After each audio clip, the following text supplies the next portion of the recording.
J'espère que ça a fonctionné.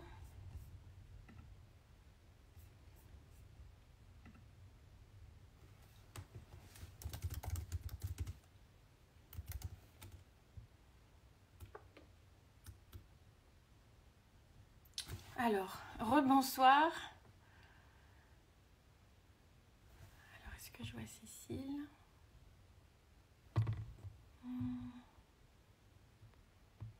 Non, toujours pas.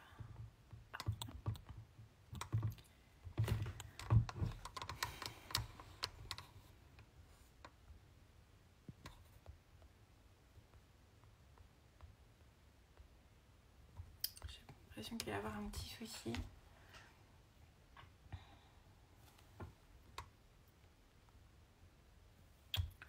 Alors.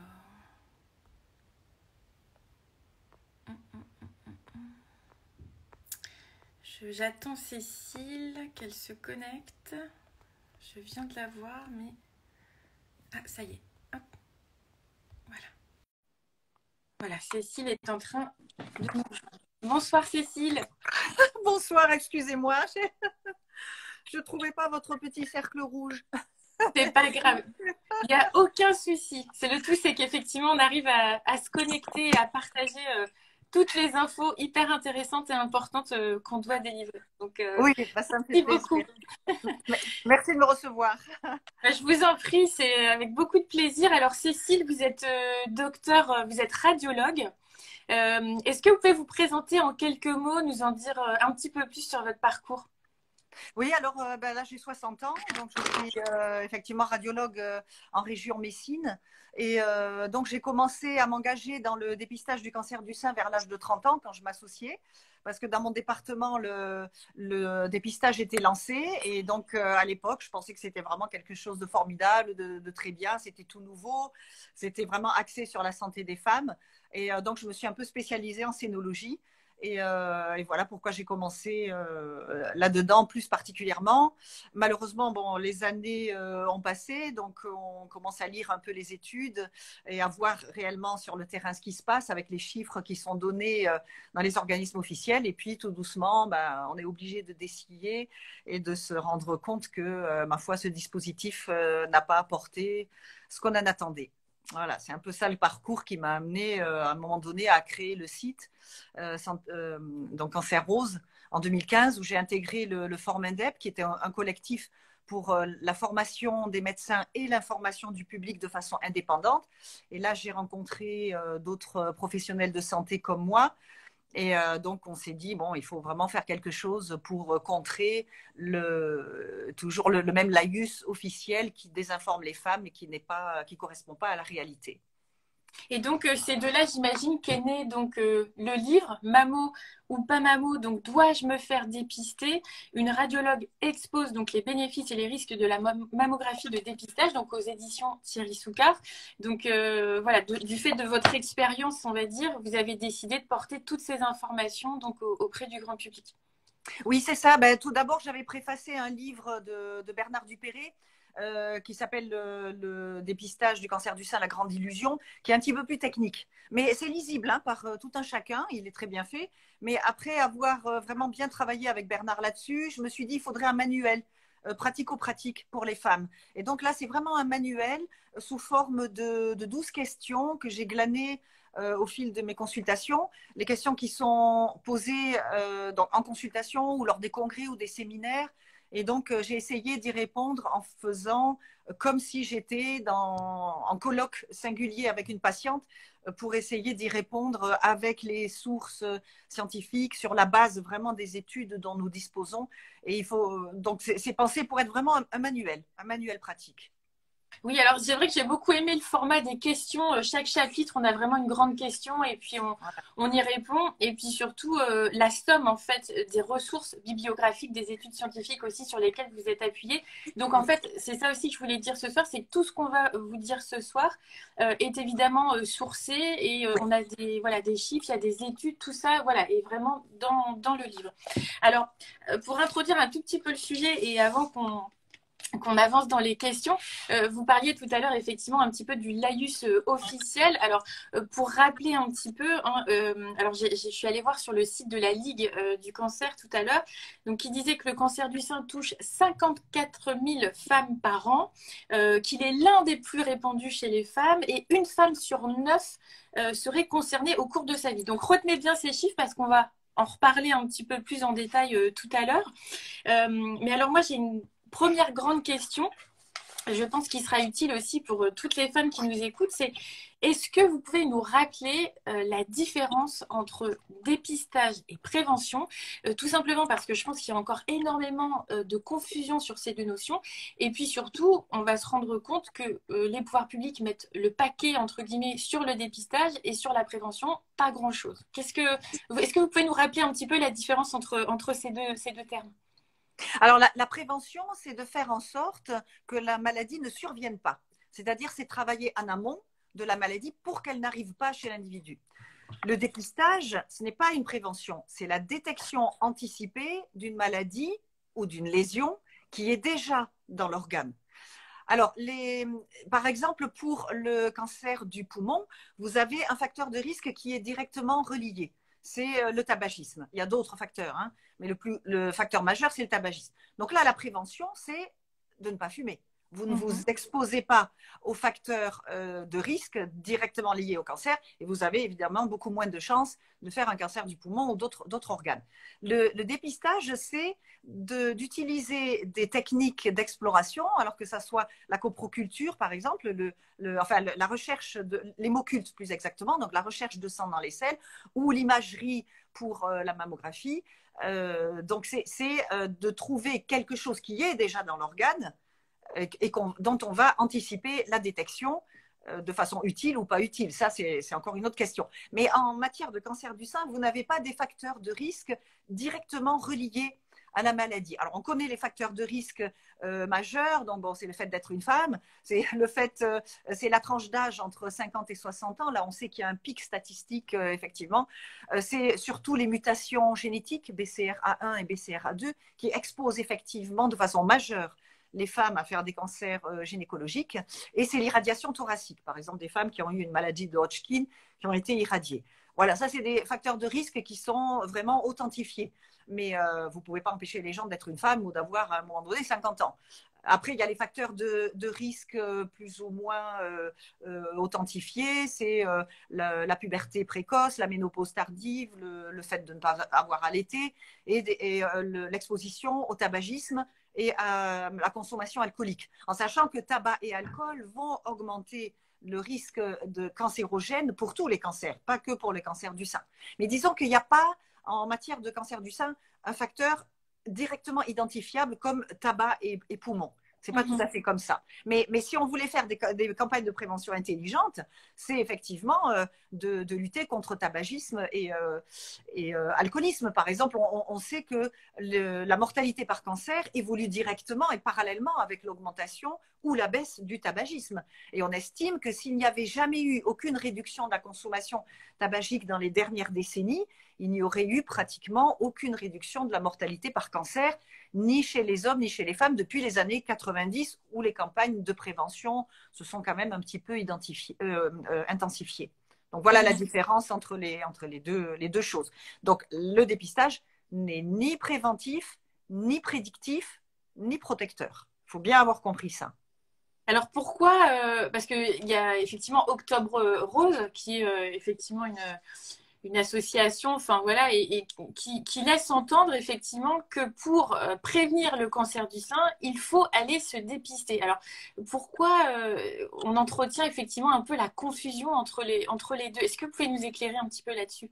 Oui, là, il y a un glissement sémantique. Alors bon, nous, quand on a commencé notre action en 2015, j'avais pris ma plume, enfin plutôt mon clavier, et j'ai écrit quand même à beaucoup d'associations roses pour tirer la sonnette d'alarme et dire attention, ne faites pas cet amalgame-là. Je trouve dans la communication rose actuellement, il me semble que c'est un peu plus prudent. La communication est un peu plus prudente, il y a un petit peu moins cette confusion. mais elle existe toujours, par exemple, sur le site officiel de l'Institut national du cancer, ecancer.fr, donc spécifiquement sur le dépistage du cancer du sein, il y a encore marqué dans le titre dépistage et prévention. Alors, c'est séparé, mais on a tendance à faire l'amalgame. Et je pense que bon, c'est un peu sciemment, quoi. Hein, c'est pour inciter. C'est vrai que c'est des slogans qu'on entend encore toujours. Ça prévient du cancer, la mammographie prévient du cancer. Mais je pense qu'on a tellement mis ça dans la tête des femmes depuis 3 décennies que c'est compliqué aussi, je pense, pour les promoteurs du dépistage de faire leur auto-censure et de se dire, bon, halte au feu, attention à ce qu'on dit. Et ils en ont rien à faire, hein, en vrai, hein, parce que vous voyez bien, les slogans d'Octobre Rose, c'est intuitif, c'est facile à dire. En 3 mots, vous avez un slogan plus tôt c'est, mieux c'est, plus petit c'est, mieux c'est, le dépistage sauve des vies. Voilà, c'est intuitif, c'est facile à dire et c'est beaucoup plus difficile à démonter. Hein. Moi, j'ai besoin d'un site, d'un Instagram et puis d'un bouquin pour vous expliquer pourquoi c'est faux. Mais c'est des slogans qui sont intuitifs, qui sont tellement faciles à rabâcher dans des campagnes publicitaires et marketing que c'est pour ça qu'ils sont toujours utilisés. Bien sûr. Oui, et puis une fois, comme vous dites, que c'est ancré dans l'esprit des gens, c'est très difficile à déconstruire. Et puis pareil, on sait qu'il faut souvent plusieurs mois, plusieurs années pour faire évoluer les choses ou une pratique. Donc ça, c'est déjà le premier point. Hein. C'était vraiment pour les personnes qui nous écoutent de bien comprendre que le dépistage, comme vous l'avez très bien dit, ce n'est ni préventif, ni prédictif et ni il m'en manque un, et ni protecteur. Voilà, exactement. Ça protège rien. Tout à fait. Et donc, il y a un deuxième sujet que je voulais qu'on évoque, c'est effectivement l'incidence du cancer corrélée au dépistage intensif.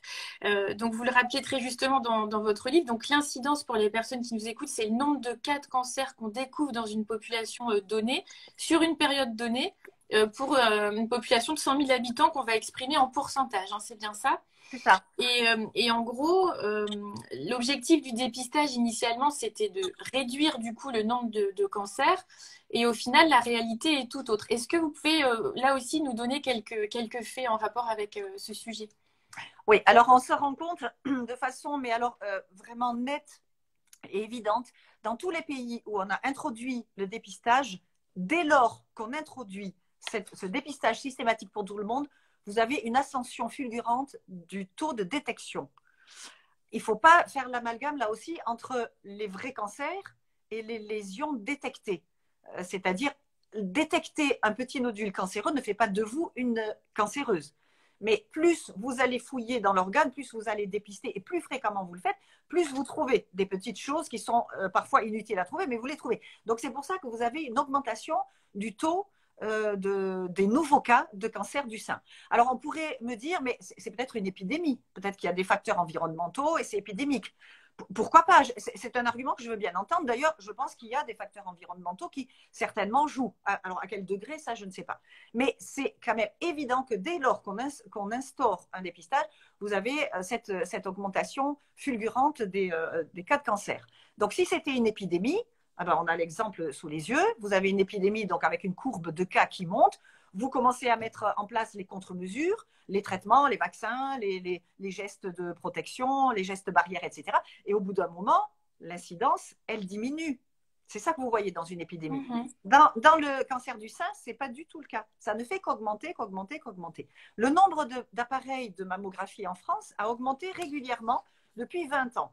Donc, et en même temps, parallèlement, donc plus vous augmentez l'offre mammographique, et plus, en conséquence, vous avez de femmes dépistées, et plus vous avez ce phénomène d'augmentation de l'incidence. Alors, on pourrait me dire, bah, c'est chouette, tant mieux, puisque plus on en trouve, mieux c'est. Mais le problème, c'est que la mortalité doit décroître en parallèle. Si un dépistage est efficace, il y a 3 choses qu'il faut observer. La diminution significative de la mortalité par la maladie, la diminution significative des cas graves de cancer, puisqu'on part du principe, en récoltant plein de petits cancers, on ferait diminuer le pool des cancers graves. Ça ne se passe pas comme ça. Et le 3e argument, ça serait de voir une diminution des traitements. Or, c'est exactement l'inverse qui se passe.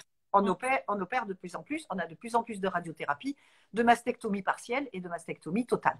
Donc, l'incidence du cancer du sein c'est produite parallèlement à l'augmentation de l'intensité du dépistage. Donc, c'est bien la médecine qui va fabriquer ces nouveaux cas, mais ne s'est pas accompagnée de ce qu'on en attendait, à savoir la décroissance significative de la mortalité et surtout la décroissance des cancers graves.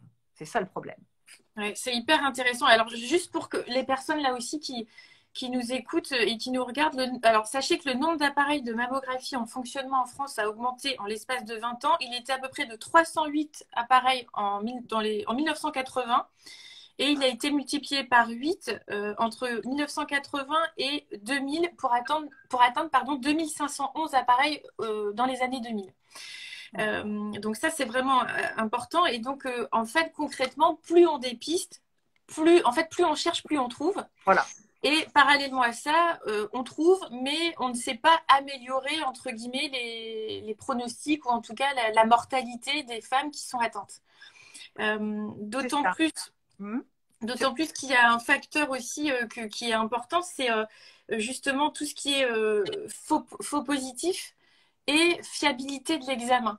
Donc là encore, il y a beaucoup de femmes, moi je le vois dans mes consultations, qui me disent, bon ben voilà, effectivement, et c'est aussi une question qui ressort dans votre livre, donc ça m'a fait sourire parce que c'est une phrase que moi j'entends et donc je sais que du coup, c'est du vécu en tout cas.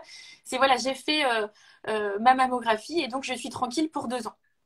Oui, c'est ça. C'est ça. C'est-à-dire qu'on en attend, effectivement, ben ça part du principe selon lequel la mammographie serait une prévention. Ça évite d'avoir le cancer.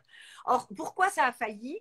Eh bien, parce qu'on est parti d'un principe erroné de la mécanique cancéreuse.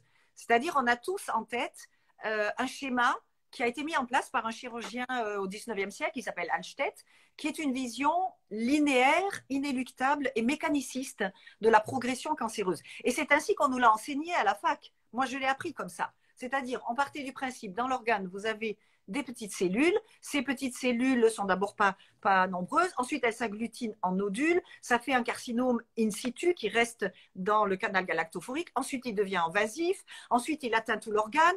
Ensuite, il y a une atteinte loco-régionale, puis générale avec les métastases pour évoluer inéluctablement vers la mort. C'est ça qu'on a.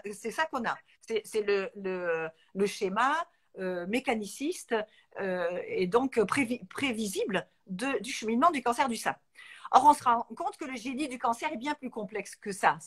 Ça serait trop beau si ça se passait comme ça, parce qu'effectivement, ça marcherait. Vous rattrapez tous les petits cancers, vous n'en avez plus de gros. Or, pourquoi on a toujours 12 000 décès par cancer du sein par an? Depuis qu'on dépiste comme des fous, depuis les années 96, ce taux de mortalité ne diminue pas, ne change pas. Et le taux de cancer grave ne change pas non plus, ne se modifie pas. Pourquoi? Parce que le cancer n'a pas ce schéma linéaire d'évolution. Le cancer, soit il est très rapide et fulgurant. À ce moment-là, il est volumineux au moment du diagnostic. Il est gros dans l'organe, non pas parce que vous avez pris les choses trop tard, mais parce que intrinsèquement, de par nature, ces caractéristiques biologiques sont péjoratives. Ce cancer grave ne découle pas d'un petit cancer à caractéristiques moléculaires plus gentilles, pour schématiser. C'est d'emblée une population de cancers qui sont méchants d'emblée. Donc, pourquoi il est gros au moment du diagnostic? Parce qu'il est véloce. Parce que son temps de séjour dans le sein est très court.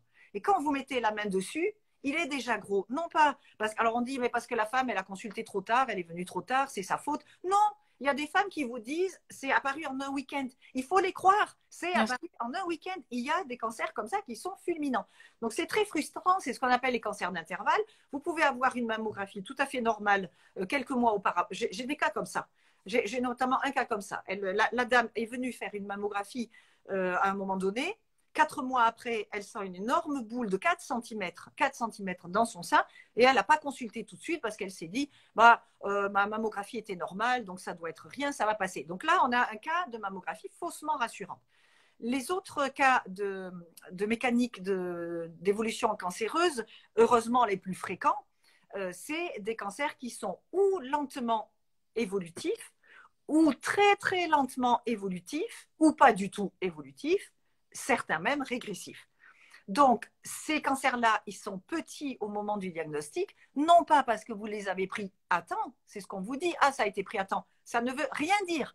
La taille n'est pas corrélée au temps. Ça veut juste dire que c'est un cancer qui est effectivement pas très agressif, qui est de très bons pronostics, qui a un temps de séjour très long dans le sein. Donc, plus vous faites des dépistages et plus vous avez une chance de tomber dessus.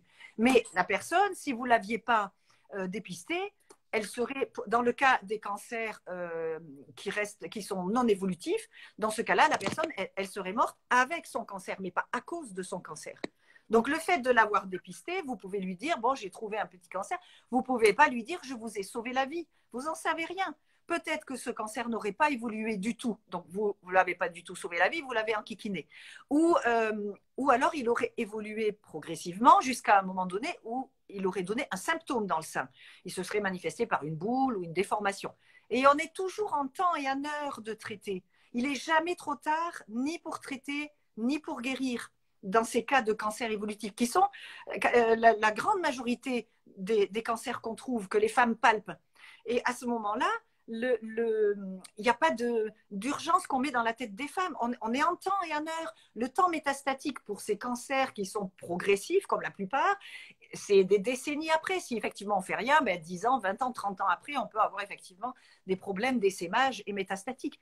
Mais on est en temps et en heure de traiter. La meilleure preuve, c'est que quand on compare les groupes de femmes dépistées et les groupes de femmes non dépistées, on a les mêmes taux de survie et on a les mêmes taux de mortalité. 9 cancers sur 10 se traitent et se guérissent, oui, mais même non dépistés. Donc, il faut bien comprendre ça. Il faut bien comprendre que le fait de vous avoir trouvé un petit cancer ne signifie pas qu'on vous a pris quelque chose à temps. Ça peut être une détection complètement inutile. Et là, on aborde le sujet des surdiagnostics. Alors, juste pour bien remettre en lumière ce que vous venez de dire aussi, c'est que c'est la différence, et ça aussi vous en parlez dans le livre, entre être porteur de cellules cancéreuses et avoir un cancer. C'est ça, on est vraiment dans ce cadre-là. Et c'est vrai que souvent, il y a un amalgame, là encore, qui est fait, et comme vous venez de le rappeler, c'est-à-dire, voilà, c'est pas parce qu'on a effectivement quelques cellules cancéreuses ou un nodule ou quelque chose que forcément, effectivement, c'est agressif et que ça va tout de suite dégénérer en quelque chose de très méchant. Donc, parce que là aussi, il y a un autre biais. Donc, le premier biais, c'est ça, c'est de corréler la taille et le temps. C'est une faute. Et l'autre erreur que nous faisons, qui potentialise la première, c'est qu'on dit, on date la naissance de la maladie cancéreuse dès lors qu'on a vu sous le microscope, qu'on a fait une biopsie et qu'on voit sous le microscope un cancer. Et là, on dit à la femme, vous êtes une cancéreuse. Or, il faut bien comprendre que ce n'est pas parce qu'il y a 3 ou 4 cellules dans une lésion que ça fait de vous une cancéreuse. On est tous porteurs de cancer à l'heure actuelle. Vous, moi, mon mari, le copain, le voisin. Mais notre immunité en vient à bout. Mais si vous raisonnez ad absurdum, que vous feriez une IRM corps entier chez tout le monde tous les jours, vous allez chaque jour trouver un petit quelque chose. Donc là, on entre. Vous voyez, le problème, c'est que ça s'auto-entretient. Plus vous dépistez, plus vous trouvez, plus vous valorisez le dépistage en disant ah ben c'est très efficace puisqu'on trouve, et plus vous allez en faire la promotion. Donc c'est vraiment quelque chose, un cercle vicieux qui s'auto-entretient. Il faut bien sortir ça de la tête des femmes. Si on vous trouve un cancer, alors plus c'est petit et plus le stade du cancer est bas, plus vous avez des chances que ce soit effectivement une surdétection. Mais une fois qu'on l'a vu, on ne peut pas parier dessus. Nous, on n'est que des imageurs. Hein. Une fois qu'on a vu une lésion, vous êtes obligé de vous faire traiter. Donc, c'est pour ça que la participation au dépistage, la décision, il faut la prendre vraiment en amont. Mais des cellules cancéreuses, nous en avons tous et ça ne fait pas de vous un cancéreux malade. Oui, tout à l'heure, il y a une personne effectivement qui disait, voilà, effectivement, dans les traitements, il n'y a pas de demi-mesure et on traite de la même façon. Alors, est-ce qu'on peut du coup, à partir de là, parler justement des cas faux positifs? Alors, il y a des faux négatifs aussi, hein, mais les faux positifs, ils sont quand même nombreux. Enfin, il y a les chiffres dans votre livre. Est-ce que vous pouvez nous expliquer un petit peu déjà qu'est-ce qu'un faux positif et comment on en vient à diagnostiquer un faux positif? Oui, alors c'est le pendant du faux négatif dont je viens de vous parler en fait. Hein. Oui, c'est ça. Qu'on n'a pas vu, qu'on n'a pas forcément raté, mais qui va pousser très très vite entre deux mammos. Voilà, donc la mammographie antérieure est faussement négative. Alors le faux positif, c'est l'inverse. C'est une fausse alerte, c'est-à-dire c'est une suspicion de cancer sur une image, mais qui ne se vérifiera pas, mais cela après de nombreux examens qu'on doit proposer à la patiente et de biopsies inutiles, puisque ça aussi, ça a été chiffré.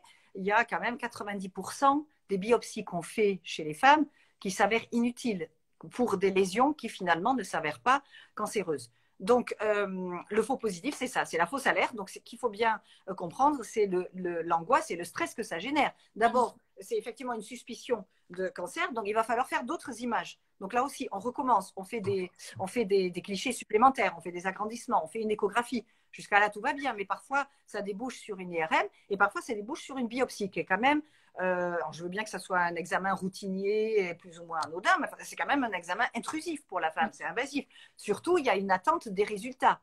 Alors, moi, ça me fait un peu rigoler quand vous avez des gens de l'Institut Curie ou Gustave Roussy qui disent « Oh, mais non, enfin, il ne faut pas en faire un plat, puisque le lendemain, vous avez le résultat. » Alors, vous avez le résultat peut-être le lendemain à Paris, à l'Institut Gustave Roussy, où c'est techniqué tout de suite. Mais moi, dans ma région, il fallait avant une semaine, et maintenant, avec le Covid, il en faut 2. Donc, les femmes, elles sont là, en train de paniquer pendant 10 jours, avant de s'entendre dire « Ah ben non, madame, finalement, c'était rien, c'était une fausse alerte, ça ne s'avère pas être un cancer, vous pouvez être soulagée, c'est rien, on clôt le dossier. » Et en fait, moi, je me rends compte que dans la tête des femmes, le dossier, il n'est jamais clôturé. Il y a toujours ce truc, oh là là, on m'a trouvé quand même quelque chose, on ne sait jamais.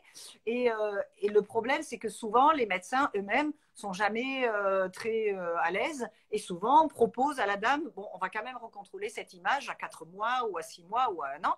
Et donc là, vous rentrez de nouveau dans une spirale infernale dont vous ne ressortez plus. C'est ça le problème, hein, c'est qu'avec le dépistage, vous rentrez dans un truc, dans une moulinette dont après vous avez vraiment beaucoup de mal à sortir. Alors pourquoi on a tant de faux positifs, pourquoi on en a beaucoup? Ben parce que la mammographie n'est pas un bon examen. On n'en a pas d'autres, mais en première intention, mais ce n'est pas un bon examen. Il y a d'abord la limite technique. Chez des femmes, par exemple, qui ont des seins denses, donc beaucoup de glandes mammaires qui ne sont pas encore ménopausées, l'analyse du sein est extrêmement difficile. Donc il y a déjà le premier écueil de la patiente elle-même. Le deuxième écueil, c'est le médecin. Il n'a pas toujours l'œil acéré, il peut rater quelque chose. Des fois, c'est des images extrêmement subtiles qu'il ne va pas voir. Et la technique elle-même, elle n'est pas, c'est pas comme un hémoculte, c'est pas binaire le résultat. C'est-à-dire l'hémoculte, vous faites le prélèvement et vous dites au patient, oui, il y a du sang ou non, il n'y a pas du sang. Là, non, c'est une interprétation. C'est un entrecroisement de fibres. Il peut y avoir des nodules, il peut y avoir des distorsions de l'architecture, il peut y avoir des petits dépôts calciques. Et dans cette trame extrêmement compliquée, c'est un tissu compliqué, c'est un tissu mouvant, parce qu'il varie selon les cycles de la femme. Bien sûr, oui. Voilà, c'est pas statique. Et ben, allez trouver là-dedans une image qui est vraiment spécifique d'un cancer ou d'un non-cancer. Ça, c'est pas possible. Vous avez des images. Et de l'image au diagnostic, il y a un cheminement intellectuel à faire. Et parfois, on vous demande de trouver des lésions de plus en plus petites. Donc, plus les lésions sont petites et moins elles sont spécifiques. Un nodule cancéreux au tout début, il peut ressembler à un petit ganglion bénin ou un petit kyste à contenu épais. Ou, vous voyez, ce n'est pas du tout spécifique. Donc, plus l'image est petite, plus elle est difficile à authentifier, à qualifier, à spécifier. Et donc, c'est pour ça que c'est bien joli de chercher le toujours plus petit avec des méthodes dont on parle beaucoup, la tomosynthèse ou l'intelligence artificielle ou que sais-je. Mais ce n'est pas le problème de trouver de plus en plus petit. C'est le problème de savoir qu'est-ce qu'on va faire de toutes ces lésions trouvées. Où vous savez qu'il y a toute une flopée qui vont être des fausses alertes et une autre flopée qui va être du surdiagnostic. C'est ça l'enjeu. Ce n'est pas de trouver de plus en plus petit, c'est de trouver de façon pertinente qu'est-ce qu'il faut trouver réellement qui est utile à la femme et qu'est-ce qu'il faudrait laisser de côté qui n'est pas utile à la femme. C'est toute la complexité de la chose. Mais la mammographie n'est pas un bon examen. Chaque technique a ses freins, ses limites et ses écueils. Et c'est pour ça souvent qu'on fait la mammo, l'écho, parfois l'IRM pour essayer avec les 3 techniques d'aller au plus près du diagnostic. Alors, d'autant plus que ces technologies ne sont pas non plus innocentes pour le tissu. Ça aussi, est-ce qu'on peut en dire un petit mot effectivement de cette exposition aux rayons qui peut être là aussi dommageable et contribuer aussi à augmenter le risque de cancer? Oui, alors ça aussi c'est très minimisé. Bon, moi je veux bien entendre que chez la femme ménopausée où il y a moins de tissu mammaire, parce que l'évolution normale du sein, c'est d'avoir moins de glandes et plus de tissu graisseux. Chez toutes les femmes, hein, maigres ou pas maigres, ça n'a rien à voir. C'est l'évolution normale du sein. Alors, à partir de la ménopause, effectivement, le risque de radio-induction est moindre. Mais bon, moi, je constate, en tout cas dans ma région, encore une fois, c'est comme ça, les gynécos proposent des mammographies systématiques à des femmes des 38-40 ans, en leur disant, comme ça, on a un examen de base. Ça ne sert à rien. C'est du pipeau intégral. C'est complètement idiot. C'est un organe qui est en mouvance, qui va bouger, qui va se modifier. Avoir un examen de référence ne sert strictement à rien. Et là, par contre, chez les femmes plus jeunes, des tranches d'âge en dessous, là, vous irradiez. Donc là, il faut arrêter de dire que ça équivaut à un vol Paris-New York, que sais-je. D'abord, ce n'est pas tout à fait vrai. Ensuite, le problème, c'est la répétition des examens. C'est quand même tous les 2 ans. C'est 2 à 3 clichés par sein qui sont répétés toutes les 2 minutes. Et donc, quand vous envoyez un rayon X sur une cellule, l'effet provoqué par le rayonnement X, c'est de débobiner l'ADN. Donc, il y a un phénomène de votre ADN qui est abîmé. Et donc, il faut que le corps alerte une protéine qui va engendrer des processus de réparation. Et ce laps de temps est trop court entre les deux incidences. Il faudrait 1 heure, le temps que l'ADN revienne à la norme. Et il y a chez certaines femmes, et ça on ne le sait pas, il y a 1/4, 25% de personnes dans la population qui sont radio-susceptibles. C'est-à-dire, on n'en a rien à faire de la dose, ce n'est pas un problème de dose, c'est que la moindre petite dose va entraîner chez ces patients qui sont particulièrement radio-susceptibles des cassures de brins d'ADN qui ne seront jamais réparées. Donc la première fois, ça ne fait rien, la deuxième fois, ça ne fait rien, mais au bout de 20-30 mammographies, parce que les femmes qui commencent très tôt, il y en a certaines, elles ont un vague antécédent, on leur demande de faire des mammographies annuelles, moi ça me fait hurler. Quand elles arrivent à 60 ans ou à 65 ans avec un cancer du sein, c'est difficile, je ne peux pas leur dire c'est dû à la mammographie, mais c'est quand même difficile de leur dire que ce n'est pas dû à la mammographie répétée. Il faut arrêter de dire c'est rien, l'irradiation c'est rien. Ce n'est pas rien, c'est. Et on ne sait pas exactement ce qu'on fait. Et je trouve ça cynique, cette phrase-là, parce que où est l'intérêt de faire un truc, même si c'est pas grand-chose, à quelqu'un qui aurait nécessité rien du tout, hein?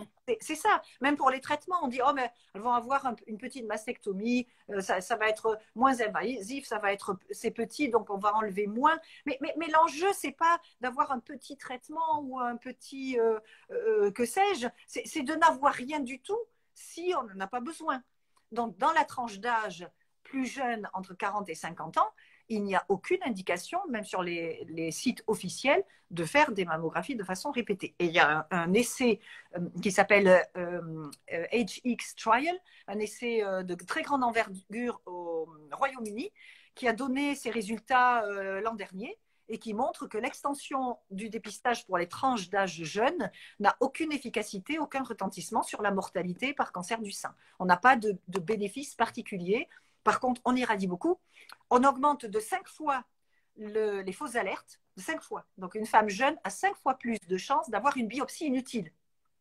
Et on augmente aussi le surdiagnostic. Voilà. Et ça, on ne le dit pas. Non, non, on ne se dit pas. Et c'est marrant parce que tout ce que vous dites là, moi, ça m'est arrivé il y a quelques mois, justement. Mon médecin m'a préconisé de faire une mammographie et j'avais lu qu'effectivement, voilà, il y avait effectivement toutes les problématiques du surdiagnostic, etc. Donc, j'y suis allée parce que il me l'a conseillé. Donc, il y a eu une échographie en plus derrière parce que, comme vous le dites, le sein est très dense. Donc, effectivement, voilà, c'est vraiment dommage, effectivement, qu'on n'expose pas toutes ces données. Alors, il y a Stéphanie qui nous demande si effectivement la palpation régulière est obligatoire. Bonsoir. Si on fait une palpation régulière, alors je comprends pas trop ta question, Stéphanie, mais en gros, l'idée c'est est-ce que la palpation, c'est pas mieux finalement de la faire quotidiennement est-ce que c'est pas plus préventif finalement de faire une palpation, une autopalpation soi-même? Alors, c'est vrai qu'il y a des études qui ont été faites. Non, la question est pertinente. Hein. Il y a des études qui ont été faites sur la palpation systématique par le médecin de façon régulière. Malheureusement, là aussi, on se rend compte que c'est pas si facile de palper un sein. Hein, vous le savez toutes, hein, je pense. Hein, c'est pas tellement facile à ce point-là. Et donc là aussi, on a vu que ça donnait lieu à beaucoup de fausses alertes, de panique générale pour rien, etc.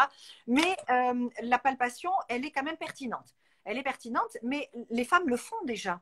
Les femmes le font. Donc, ce qui est réellement pertinent, c'est effectivement de se palper en première phase de cycle pour les femmes encore réglées, quand le sein est souple.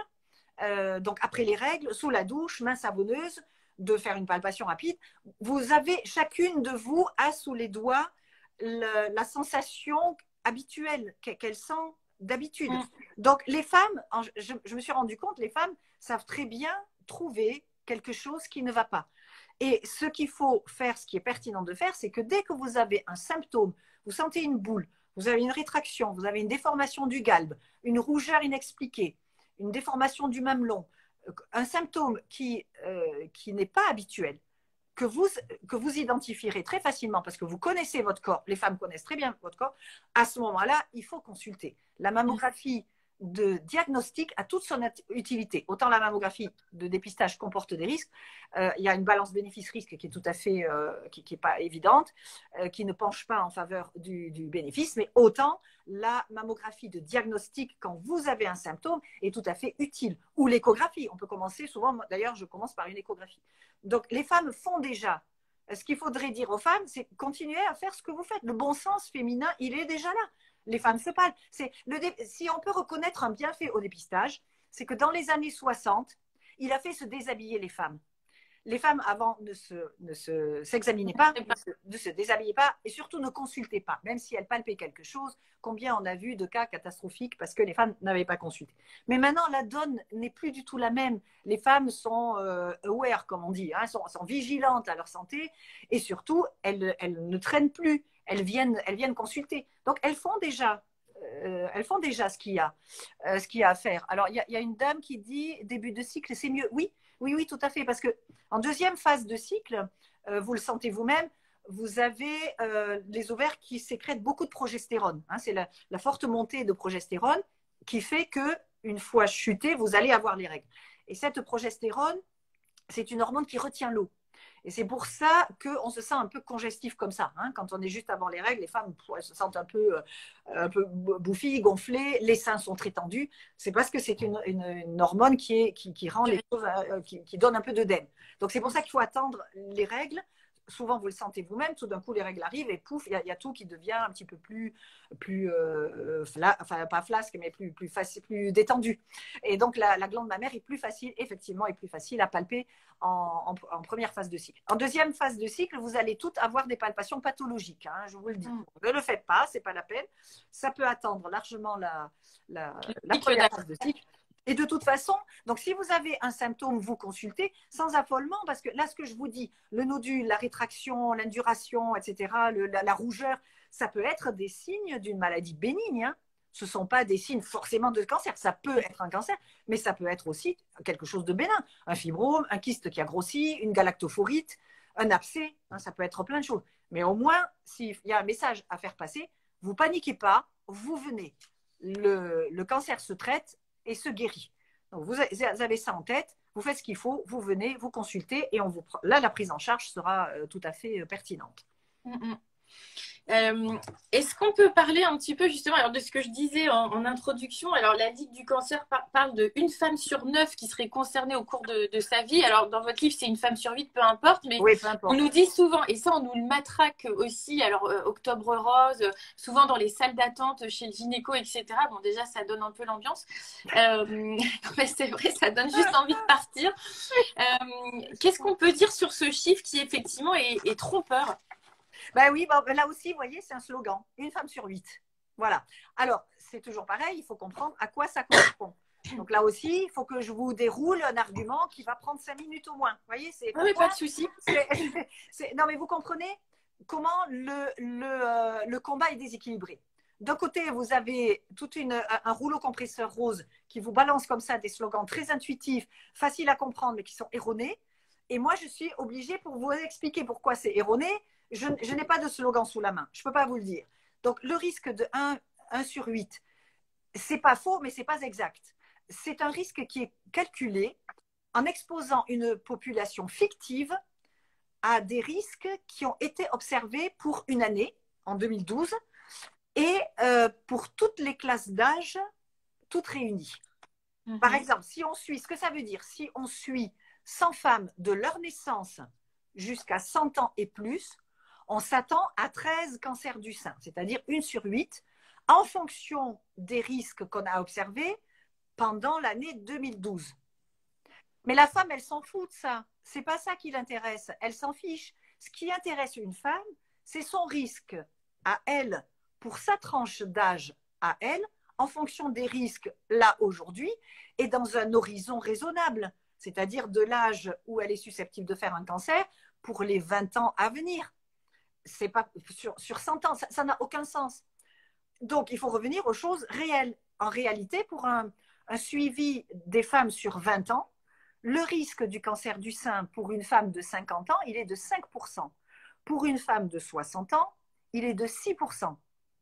Donc, en d'autres termes, pour une femme de 60 ans, avoir un risque de 6%, ça équivaut à un risque qui est 2 fois inférieur à celui qu'on vous a donné, puisque une femme sur 8, ça veut dire 13%. Donc, vous voyez bien que ça n'a aucun sens, ce n'est pas réel. Les 13%, ça concerne des femmes qui sont suivies pendant 100 ans et toutes classes d'âge confondues. Donc, évidemment, on majore. C'est toujours pareil, c'est pour faire peur aux femmes, pour leur insuffler de l'angoisse, oh là là, 1 sur 8, mais ce n'est pas le cas. En vérité, si vous avez 50 ans, vous n'avez que 5% de chance, de risque d'avoir un cancer du sein sur 20 ans. Ce n'est pas beaucoup. Ce n'est pas beaucoup. Et ça rejoint alors du coup ce que je disais aussi en introduction, alors je retrouve plus la page dans le livre, attendez, c'est effectivement quand on dit que c'est un cancer qui est très répandu chez la femme, et au final il y a une statistique dans votre livre qui est assez intéressante, sur 100 décès, on voit qu'il y a en majeure partie c'est plutôt les maladies cardiovasculaires d'abord, ensuite sur tous les types de cancers, le cancer du sein arrive en dernier, en fait je crois que c'est 4 femmes, c'est ça, sur 100. C'est ça. Tout à fait. On focus dessus alors qu'on meurt très peu du cancer du sein. C'est pas cynique ce que je suis en train de dire. Quand on dit c'est le cancer mortel le plus fréquent chez la femme, mais oui, mais parce qu'on est des femmes.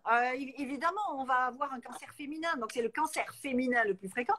Mais actuellement, le cancer du poumon chez la femme est en train de rattraper le cancer du sein. Alors effectivement, si on regarde la mortalité, sur 100 décès de femmes, vous en avez, alors bon, je vais m'amailler un peu avec les chiffres, vous en avez 4 par cancer du sein, vous en avez, si ma mémoire est bonne, 25 par autre cancer, et vous en avez entre 30 et 40 par maladie cardiovasculaire. Donc, vous avez 8 fois plus de risques, vous, moi, n'importe qui, de décéder d'une maladie cardiovasculaire que d'un cancer du sein. Donc, on focus les femmes sur le risque de mourir d'un cancer du sein, événement qui arrive peu souvent. Vraiment, c'est sans cynisme ce que je vous dis. Bien sûr. C'est peu important. Ça atteint malheureusement le plus souvent, effectivement, c'est le fait de ces cancers qui sont heureusement rares, qu'on n'arrive pas à appréhender, qui sont chez des femmes jeunes, qui évoluent très vite, parfois parce qu'elles ont des mutations génétiques ou elles sont dans des familles dites à risque, où toute la lignée est atteinte de cancer. Et ça, ce sont des cancers effectivement qui sont meurtriers et qui vont tuer leur hôte quoi qu'on fasse. Parce que comme je vous expliquais, ce sont des cancers intrinsèquement méchants. Mais autrement, dans la population globale, on ne meurt pas beaucoup du cancer du sein. Ça se traite très bien. Voilà. Et on a plus de risques de mourir d'une maladie cardiovasculaire. Donc là aussi, c'est important de mettre en place des actions de prévention de façon globale pour tout ça. Voilà. Il vaudrait mieux dire aux jeunes femmes d'arrêter de boire et de fumer. Réellement, ce n'est pas du tout de la démagogie que je fais, mais si on voulait faire des campagnes préventives vraiment intéressantes, ça serait ça. Parce que le tabagisme chez les jeunes et chez les femmes est en augmentation. Et vraiment, si on voulait faire quelque chose d'intelligent, ce serait de dire ça. Arrêtez de boire et de picoler, et déjà, vous faites déjà beaucoup de bien à votre corps, l'activité physique, etc. Je ne dis pas que ça prévient complètement que vous avez un risque zéro de faire un cancer du sein, mais c'est déjà une attitude qui est tout à fait plausible et tout à fait entendable. Oui. Alors, il y avait, je remontais un petit peu le fil tout à l'heure. Alors, je vais juste rappeler le titre du livre parce qu'il y a pas mal de personnes qui sont arrivées entre deux. Ah, Donc, c'est Mamo ou pas Mamo du docteur Cécile Bourg, donc aux éditions Thierry Soucard. Je vous mettrai le lien de toute façon après le live. Mais alors, il y a aussi cette fausse croyance du dépistage obligatoire. oui, Est-ce qu'on peut en dire un mot? Alors, c'est notamment, je crois, à partir de l'âge de 50 ans, c'est ça, hein. c'est ça. Alors, dépistage obligatoire. Est-ce que vous pouvez nous dire s'il est vraiment obligatoire? Absolument pas. C'est un dispositif de santé publique, mais il y a beaucoup de femmes qui viennent chez moi en disant, bon, je l'ai fait parce que, n'est-ce pas, c'est obligatoire, il faut le faire. Non, il faut absolument pas le faire. C'est un choix. Le problème, c'est que les femmes le ressentent comme obligatoire. Pourquoi? Parce qu'il y a la pression médicale, il y a la pression environnementale, médiatique, sociétale, et surtout, il y a les relances. Chez nous, en Moselle, si la femme ne vient pas se présenter, la vilaine, au mammotest, elle va être relancée 2 fois. Et il y a des femmes qui me disent, si on a le malheur de donner son numéro de téléphone, vous avez encore des SMS pour vous rappeler de venir. Vous recevez une feuille, chez nous les femmes reçoivent une feuille où il y a marqué pourquoi n'êtes-vous pas venu? Pourquoi? Est-ce que vous avez déjà fait une mammographie? Est-ce que vous avez déjà eu un cancer du sein? Est-ce que vous l'avez fait ailleurs? Mais il n'y a jamais l'option je ne veux pas la faire par choix personnel.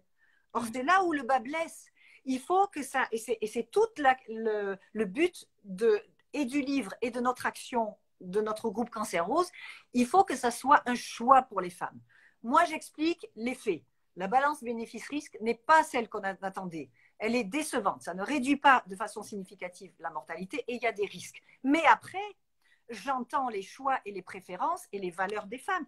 Il y a des femmes qui me disent, je comprends ce que vous dites, mais j'ai quand même trop peur. Ma mère en est morte, je l'ai vue souffrir. Je veux quand même continuer le dépistage. Je n'ai pas de problème avec ça.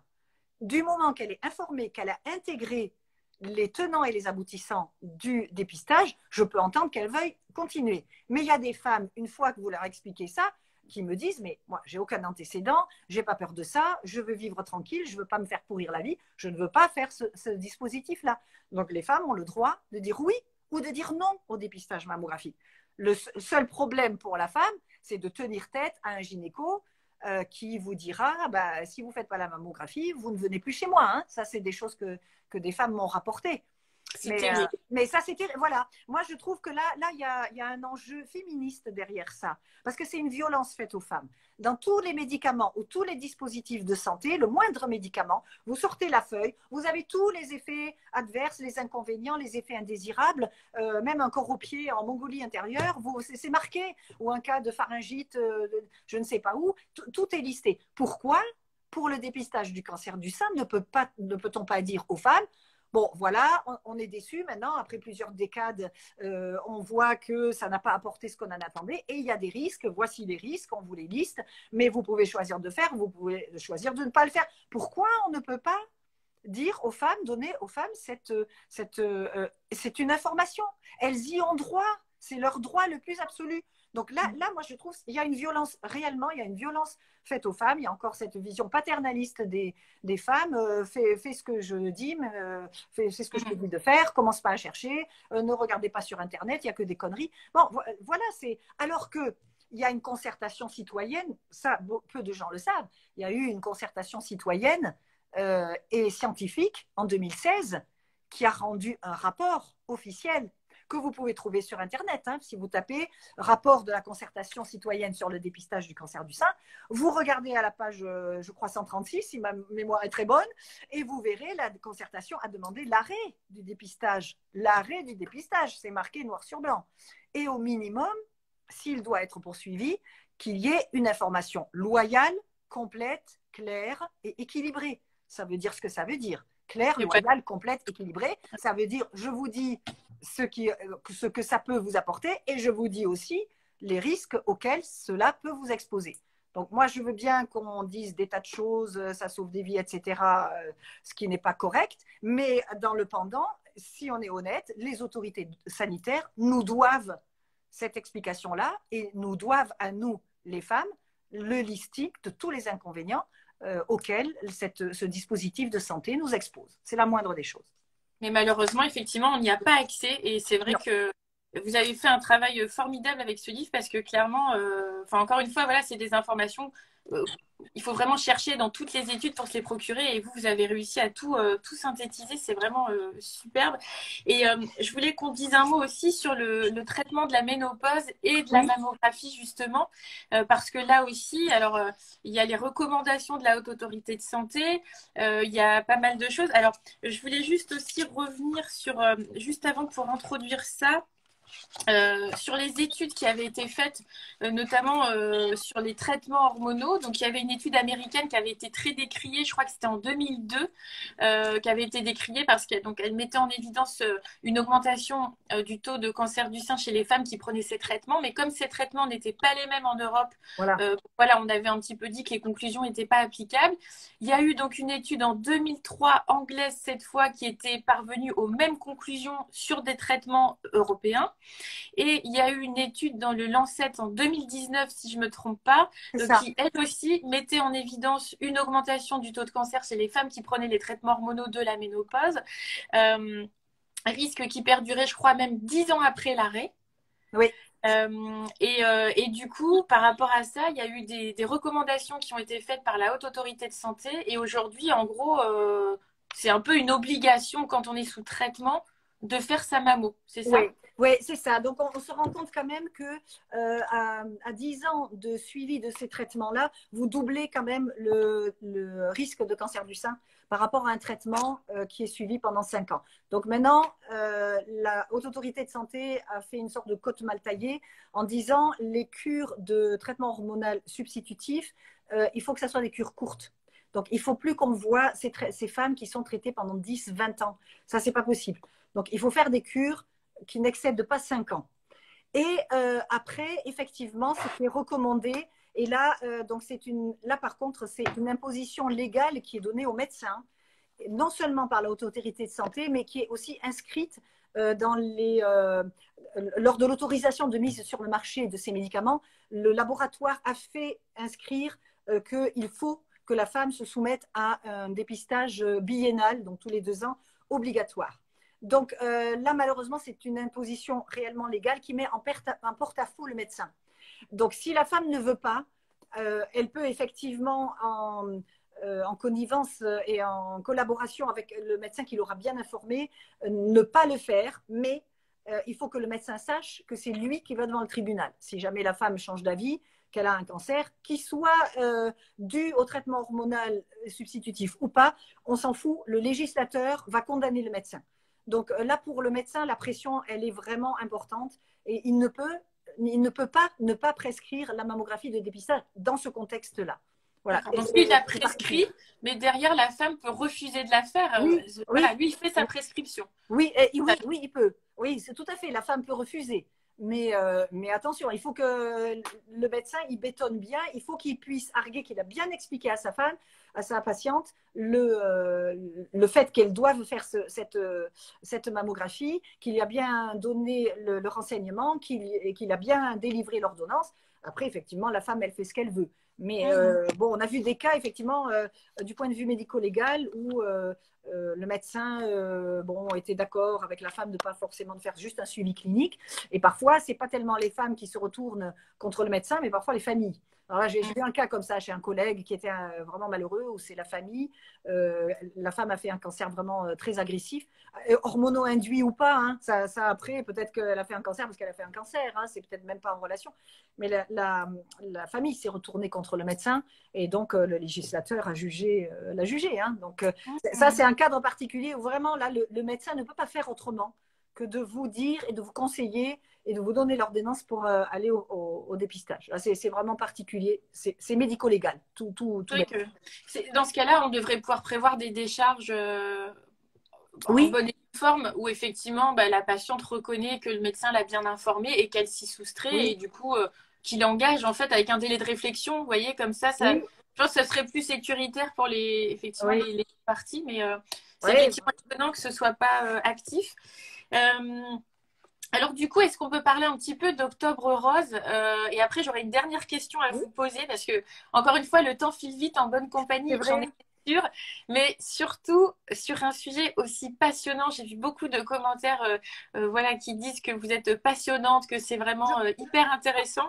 Est-ce que du coup, on peut parler un petit peu du coup d'Octobre Rose et puis un peu de la manipulation du coup des données parce que, alors, il y a Rose, pardon, il y a un article aussi je reprends, hein, c'est dans votre conclusion qui était paru donc en juillet 2020, un article scientifique qui expliquait comment manipuler les femmes de façon efficace afin de forcer leur participation au dépistage organisé du cancer du sein par mammographie.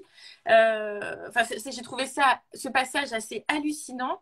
Et on en arrive après à une consultation qui est menée par l'Institut national du cancer, dont le but était de récolter, on va dire, des idées de mesures à mettre en place. Et il y avait donc une mesure que vous avez pointée, qui était donc l'idée d'un consentement acheté, où l'idée était d'expérimenter des incitatifs donc matériels pour faciliter la participation des personnes au dépistage et les mécanismes incitatifs tels que motivation financière, défraiement des personnes avec transport, garde d'enfants, etc. Très peu utilisés jusqu'ici et qui seront expérimentés pour évaluer leur apport dans le développement de la participation au programme. Alors là, je crois que, clairement, quand j'ai lu ça, je me suis dit, mais là, on touche le fond parce que non seulement dans le livre, vous nous faites la démonstration qu'effectivement, le dépistage du cancer, finalement, n'aide pas, entre guillemets, à réduire la mortalité, voire créer des faux positifs, et du coup, des années de soucis, de traitements pour rien, etc.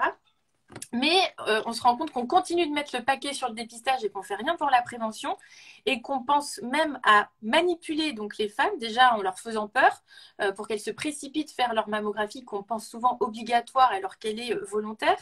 Et d'autant plus qu'on sait que plus on dépiste, plus on trouve.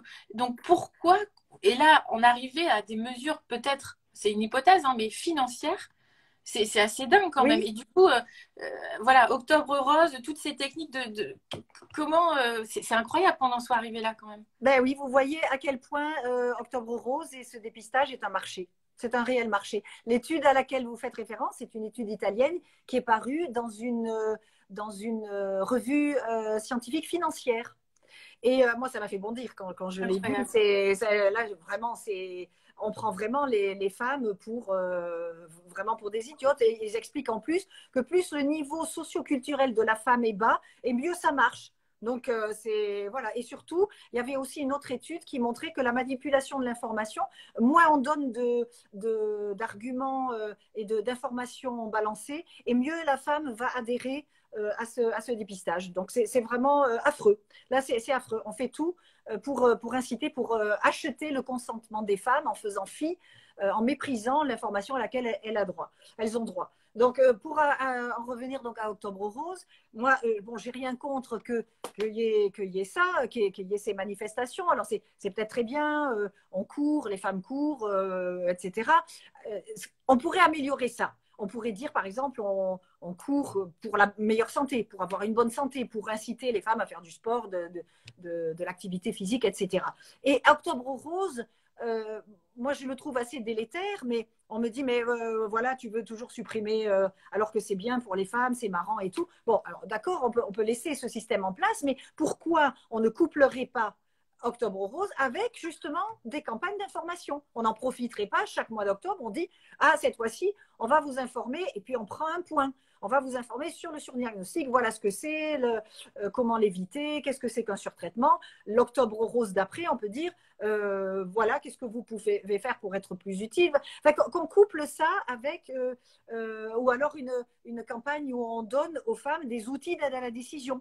Voilà, ça c'est important, les outils d'aide à la décision. Il y en a à la fin de l'ouvrage, il y en a sur notre site pour aider les femmes à se faire une idée et à décider par elles-mêmes.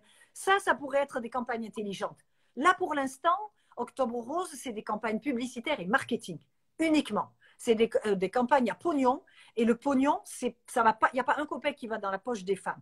Quand vous voyez tout le sponsoring qu'il y a autour, c'est les sponsors qui s'en mettent plein, qui peuvent vendre et survendre des produits labellisés roses en utilisant les femmes qui sont souvent bénévoles, qui participent à ces courses bénévolement, Le moindre dossard, je crois, est vendu 12 euros. Enfin, vraiment, là, il y a quelque chose d'extrêmement malsain. Et il y a ce qui m'offusque beaucoup aussi, il y a une sorte de glamourisation de la maladie. Et en plus de ça, ce que j'ai vu aussi, donc tout le monde est en rose, c'est mignon, adorable et tout. Et on fait des courses maintenant mère-fille. Donc même des petites filles qui sont absolument pas concernées par le problème, on anticipe déjà, on leur met déjà dans la tête, ah, c'est, le sein, c'est quelque chose, il faut s'en occuper, etc. Donc on donne l'impression à des femmes, sociétalement, qu'elles sont des organes précancéreux ambulants sur pattes, quoi. Leur utérus, leur sein, leur col. C'est ça qu'on met. C'est le niveau d'angoisse sociétale qui ne fait qu'augmenter à cause de ces campagnes roses, dont le moteur, vous l'avez souligné tout à l'heure dans une phrase, la peur. Vous avez dit, effectivement, on agit sur la peur, mais c'est le moteur essentiel si vous voulez faire bouger les foules pour adhérer à quelque chose. Vous mettez la trouille et ça marche à tous les coups. Donc le problème d'Octobre Rose, c'est ça véhicule de la peur, des slogans qui sont désinformants et infantilisants. C'est une entreprise marketing et commerciale et c'est désinformant et ça fait un mal pas possible, un mal phénoménal aux femmes qui effectivement ont des fausses idées en tête sur la réelle efficacité de ce dépistage mammographique qui n'est en rien préventif. Ah non, c'est. Enfin, en tout cas, voilà, moi, on va peut-être prendre une ou deux questions et après, je vous libère. Mais voilà, je recommande vraiment à toutes les femmes d'acheter ce livre, de le lire aux professionnels de santé, aux professionnels de bien-être. Parce qu'encore une fois, tout ce qu'on a évoqué là, ce n'est qu'une toute petite partie de ce qui est expliqué dans le livre. Et pour tous les pros de santé et de bien-être, parce que je sais qu'il y en a pas mal qui sont connectés ce soir, il y a toutes les études, tous les chiffres que vous donnez sont sourcés. Et c'est des choses qu'on n'entend qu'on peut lire qu'ici.